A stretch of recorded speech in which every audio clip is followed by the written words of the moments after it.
Hey everybody, welcome to Cooking with Atiba. Today we are making sourdough English muffins. I absolutely love this recipe because I love English muffins. So let's jump right in. I'm going to start off with 7 cups of unbleached all-purpose flour. Now, no, this is all-purpose flour. This is not bread flour that I'm starting with here. The difference is the amount of protein in the actual flour. Starting with a very simple all-purpose flour. To that, I'm going to add, as you can see here, my yeast, salt, and sugar. So for yeast, I've got 1 tablespoon of yeast, salt, 1 tablespoon of salt, and 2 tablespoons of sugar. So just going to add that on in here nice and easily. I also have half a cup of dry powdered milk, just regular dry powdered milk. Half a cup of that there going on in. Then butter. This is about 5¼ ounces of butter. Now, the important thing with this butter is it is room temperature butter. Okay, so it's been sitting out for several hours to come to temperature because we're going to work this in, and I don't want it super cold when I'm going to do that. And to all of this, I'm going to add 1 cup of my sourdough starter. Now, this is just my regular sourdough starter. It was fed about 7 hours, 8 hours ago. Okay, so it's nice and active and hungry right now. And in goes, I'm going to work in here and get this entire cup out. I want all of it. All of this sourdough goodness. On in here. Come on, get off the spoon. There we go. Sometimes the starter gets a little bit stubborn and wants to stick on your spoon, and that's okay. We're going to work that sucker out anyway. You'll see. Okay. So, got all of our starter in there. I told you I'm going to get it all. I'm not going to leave any of it even on the spoon. Get off of there. That's right. And then to that, I'm going to add 2 cups of warm water. Now, when working with yeast, it's important that your warm water is warm and it's not hot. So this is 2 cups of warm water, and I typically will tell you between 90 and 110 degrees. I'm at 98.5 right now. So that's perfect warm water. In goes my water. And now we start to mix. Now, I am not a fan in general of mixing flour by hand, but I have found with this recipe for English muffins, this is by far the best way to do it. I typically like to use a spoon to mix all of these ingredients together before I start to knead. Just because I just don't like the feel of all of this on my hands. I'm not gonna lie to you. I just don't. Okay, I don't mind kneading. This part I'm not a fan of. And that's why I'm wearing my trusty gloves so that it does not get all over my hands and I don't actually have to feel it. Now, you may like it, and that's fine. There are several techniques of how to mix and knead dough, okay? This is one of them. It is my least favorite, but this is one of them, and there are several others, which we'll cover over time. None of them are right, and none of them are wrong. There are just some that are better in certain circumstances. So for example, this one here is better for this circumstance of just mixing it all in, especially with getting the butter mixed in, because you really can't do that without or you can't do that with a spoon. We could put this in a mixer, like a stand mixer, and let the stand mixer with the dough hook do the work for us, which is what I'm doing right now. But I know most people don't have, I do have one of those. Most people don't have one of those in their homes, and my goal is to help you learn to understand how to make great food with simple tools. That you don't need super fancy tools to make great food. And so it's kind of hard to do that if I pull out a $600 mixer that most people don't have. So we're going to mix this by hand here. Get some of this off of my fingers. See my hands? Ah! Yeah. Get some of that off. And we're going to keep on mixing. And what I'm trying to do right now is make sure that all of the flour is incorporated into the dough. So you'll see I'm just reaching underneath all the way down to the bottom, and I'm scraping the bottom and then squeezing it into the dough, okay? And then I'm scraping the sides here to get all of this off. So right now I'm still in the mixing process, even though I'm doing a little bit of kneading here as well. All right, and I'm going to switch to kneading as soon as I get all of this incorporated here. And one of the great things about dough, though, is I'm feeling this, and it's feeling a little stiffer than I really want it to be. So when it's feeling a little bit stiffer than I want it to be, I can add just a little bit of water there. Okay, add just a little bit of water. That was literally about an ounce of water. So I added another ounce of water into 7 cups of flour. So it's not a ton of water. Okay. Now you can start to see on my sides here, just about everything has been incorporated. I got just a little bit left in the bottom. But now I'm going to start to knead. And get as much of this stuff off of my hands, off the gloves here as I can, and onto the dough as we start to knead this. Now, I get kneading is a very, very scary thing. I do get that. I was somewhat fortunate that kneading was the very first skill that I learned in the kitchen, and I learned it through trial and error and on my own. Literally calling my mother one day and saying, "Hey, I'm hungry," and her response is, "I'm at work, cook something." And I went and got some flour and got some water, got some baking powder, and put it all together and figured, now I got to learn how to knead. And that's what I did 25 or so years ago. So understand what I'm doing here. I'm constantly turning my bowl so I can get to different sides of the dough. And I'm taking my hand underneath the dough, going all the way underneath, and I'm pulling it up with my fingers gently. And then I'm going to press it down with the heel of my hand here. Just like that. Or the ball of my hand. Is it the heel or the... I don't remember. This part. Is it called the heel or the... I'm not an anatomy expert. I cook. Okay? And down. So up with the fingers and then down. Up with the fingers and then down. Up with the fingers and down. And I'm rotating the bowl every single time. And what I'm going for here is for the dough to start feeling smooth. So right now, the dough still feels a little bit disjuncted and chunky even. It's probably the best term I can use for it. And so we're just going to knead and keep on kneading here. Okay, I'm turning, and now it's starting to get a little smoother. Starting to feel very, very smooth. Every time I press down, I can feel it. It feels smooth underneath. And you start to see my bowl. Here, can y'all see that? The bowl is getting nice and clean. All the sides are clean. There's nothing down in the bottom, down there. It's all been incorporated into my dough. Even my hands are starting to clean themselves as I'm doing this here, and the dough's getting all incorporated in. Okay? All signs that your dough is starting to get to that point where it's nice and smooth. And what we're going to do when I'm done with this here is we're going to cover this down. Just put some plastic wrap over the top. Okay? And we're going to let this just kind of rise. It's going to rise for about 2 to 3 hours. Really, what I'm looking for is for it to double. And it really just depends on the temperature in the house. We've got the AC going in here today, so it may take a little bit longer, which is fine. It'll happen. The yeast will do its thing. And this is feeling really great right now.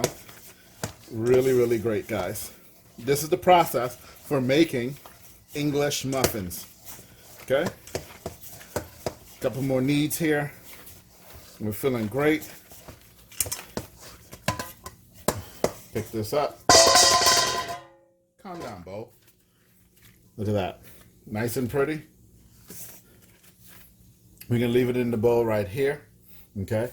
And like I said, we're just going to cover this down now and let this rise over the next 2 to 3 hours. It will double in size by that point. So I'll come back at that point and kind of show you what that's looking like, and we'll take our next step in making sourdough English muffins.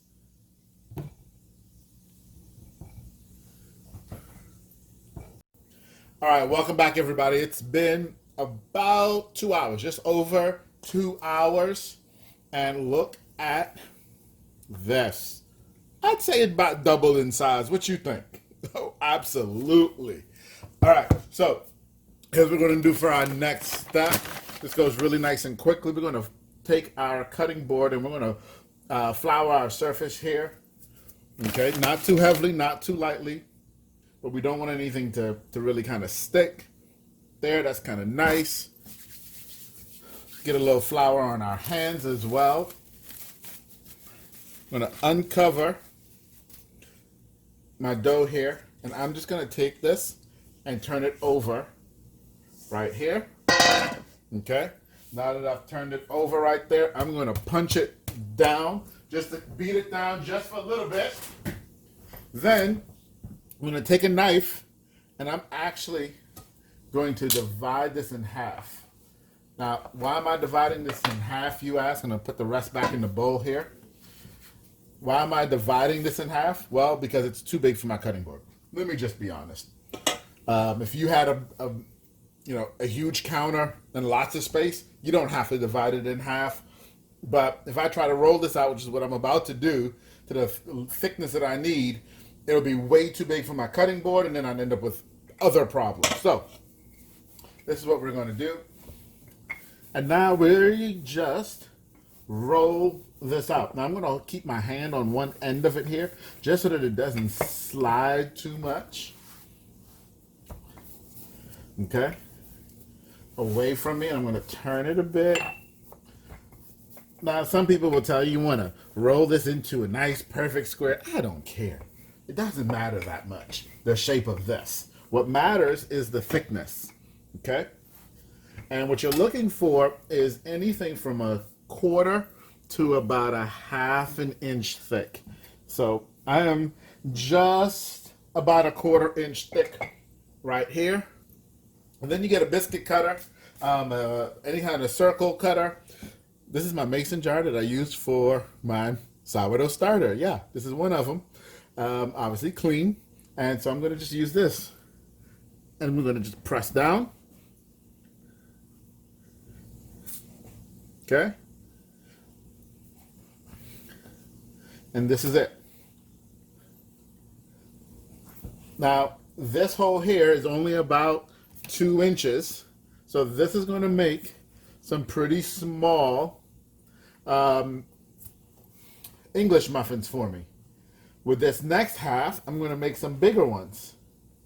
Because sometimes you want a big English muffin, and sometimes you just want a little bit extra, right?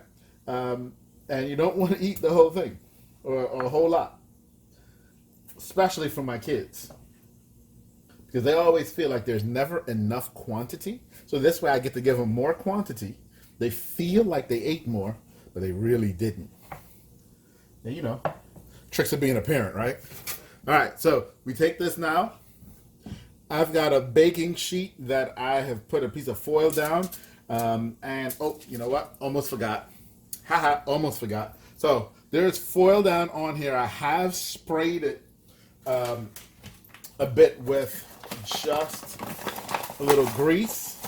But one of the things that make English muffins, that cornmeal. How could I forget? Now be generous with putting the cornmeal down on there, because a lot of it's going to fall off anyway. So don't feel overly bad. we want to put these on here now, and because of their size, I'm not going to give them a ton of space. It's about an inch space between each one of these, because we're going to leave these for another 30 to 45 minutes. We're going to cover them down. So that's what happens when you stop paying attention to the phone and keep paying attention to the food, and you knock the phone over. Sorry guys, welcome back. All right, so we're going to just place these on here. As I was saying, we're going to leave them for about 30 to 45 minutes. We're going to cover them back now with plastic and let them rest for about another 30 to 45 minutes. And in that time, what's going to happen is they're going to puff up.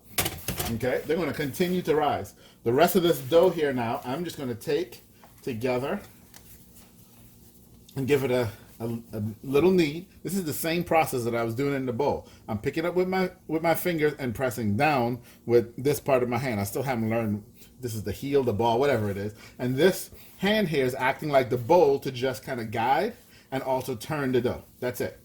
So I'm just going to knead this gently to recombine it all. There, just like this. Perfect. Put a little bit more flour down so I can roll this out. Get my rolling pin, and we roll again. And we roll again. And this is the same process we're going to do for that second half over there. Okay? But I am going to use a slightly bigger cutter, and I'll show you that in just a few minutes. But again, we're rolling this to about a 1/4 inch, no more, definitely no more than a 1/2 inch thick. Now this, once you combine these like this, they become a little bit harder to roll, and that's okay. Gives me my workout for the day. At least that's what I tell my wife, right? This is my workout. Okay, so again, we're coming in here. We're going to cut these.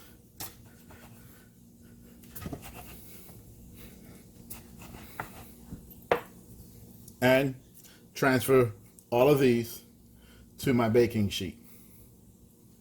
All right? Be right back, and I'm going to show you how I'm going to cut the bigger ones in just a second.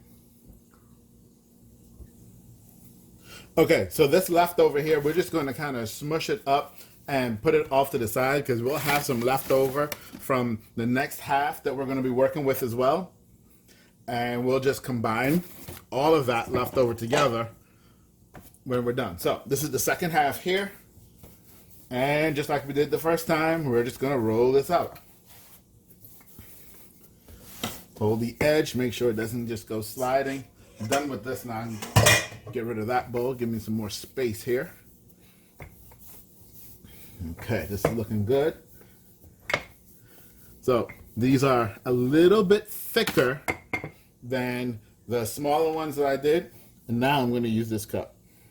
And this is a little bit bigger. I do have cookie cutters, circles around here, but somebody hit them. And nobody can seem to find where they went. So this is what I use. No big deal. There, get down. Now, there are a lot of people who will tell you shouldn't turn cutters like this. And some people who will tell you it doesn't matter if you turn the cutter when you're cutting out biscuits or muffins like we are here. And I can tell you, I've done it both ways. And to the average person, you and I've never been able to tell the difference.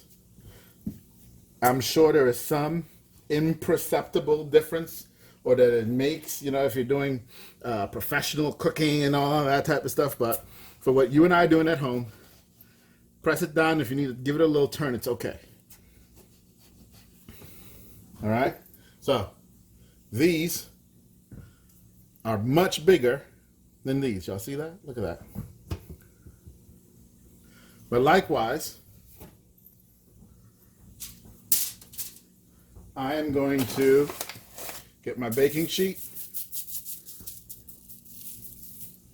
put down some cornmeal on there, nice and liberally like I told you. Just pick these up and gently place them down. Now I'm going to place these a little bit further apart because obviously they're a little bit bigger. Try not to knock my phone off this time so that y'all can continue seeing this and not look at my ceiling. All right, so there we go. We've got this dough left over here. And like I told you, we're going to combine this with the one from before because it was all the same anyway. Combine them all and then give it another nice little knead to bring it together. We don't want to knead it too much because the more you knead it is the stiffer this dough will get, and we don't want this dough super stiff. So I'm just kneading it enough so that it will combine, and even then it's not even perfect, and that's okay. Down goes a little flour, and again we start the process. We're going to knead this out. So guys, this is it. I'm going to finish rolling these out. Okay, lay them out on my tray, cover it down, as I said, 30-45 minutes. I'll be back, and then I'm going to show you how we actually, well, we don't bake English muffins, we cook them. We actually are going to grill them. So, be back to show you that in just a little bit. Hey, actually, guys, before we go, there was one step in this process that I did forget before I covered these down. So we've put cornmeal down on the bottom, but we're also going to just liberally dust this with some cornmeal on the top as well. This is how we get that good English muffin feel in our mouth. So I'm going to do this for both of my pans here. Just throw a little cornmeal on the top, just like this. And again, it's okay if it's a lot because most of it's going to fall off anyway. All right, that's it. I'm going to cover these down now, and I'll see you guys back in about 30 to 45 minutes. Okay, everybody, so it's been about 45 minutes. I've uncovered these suckers. Look at these. Look at these English muffins. Remember? I told you don't put them too close together, right? They started rising. See how they're all touching already? Okay, but here's what we're going to do. I've got this nice big heavy pan here. Heating it on a medium low. This is about a 3.5 out of 10 on my burner because I don't want this to get super hot and just continue transferring heat. I want to keep a nice even low heat here. All right. What I'm going to do is just kind of pick up one of these English muffins, kind of toss it in my fingers a little bit and put it down. Now notice, no grease in the pan whatsoever. None at all. And here we go. We're just going to place them in just like this and let that heat do its thing. Now, these were my smaller English muffins. We got those other ones that were really big too, and they'll take a little longer to cook. These here, we're probably going to cook for about 6 minutes each, and I'm going to go ahead and put this video on pause because this gets kind of boring because there's really nothing to do other than to literally sit here and watch these for the next 6 minutes until the bottom starts to get that golden brown kind of English muffin color, and then we're going to flip it. So I'll be back in a couple minutes to show you this, but we're just going to literally sit here and watch this cook. So it may look like I didn't change this video at all, and that's because nothing's happened. As I said, it's been 6 minutes. I haven't moved them. We haven't touched them. You just let them sit here and let them cook. So what I want to do now is test this first one. Come right here. I want you to see the bottom of this. Look at that. Oh yeah, that looks like what? An English muffin. That's perfect. So you can use a spatula. These are really small, and my spatulas are really big. And I don't mind putting my hand in a pot. So I am just going to flip all of these here, nice and gently, just like this. Okay. And again, that's it. Look at that though. You see how the cornmeal has, and we've got a nice little crust. Listen to this. Okay, nice solid crust with the cornmeal kind of baked in, just like an English muffin should be. One of the things that's really cool about this is you hear it? It's nice and hard right now, right? While it's cooking. Once you let this cool, it will retain this color and even a little bit of the firmness, but it will become a lot softer. It won't be hard like a cracker to bite. And that is going to be absolutely wonderful because that creates the top and the bottom of your English muffin that we're going to slice open and toast and put a little butter in and have some fun with, just like you would a regular English muffin. So, really simple process here to cook, guys. I've been talking to you now for what? About a minute and a half or so. So, I'm going to let these cook for another 4 minutes. You see how much moving I did just now? That's more than I did the first time around. And that's literally all you got to do to cook wonderful, fabulous sourdough English muffins. All right, guys, been another 4 minutes and they're done. Let's take a look. See that? Perfect. So now I'm going to get my big spatula here and just kind of pull these off and onto a cooling rack over here, just like that. Look. Oh, then I dropped them. See, I tried to show you, but then I dropped them. Let these cool. Put the next set on here. Nice and easily.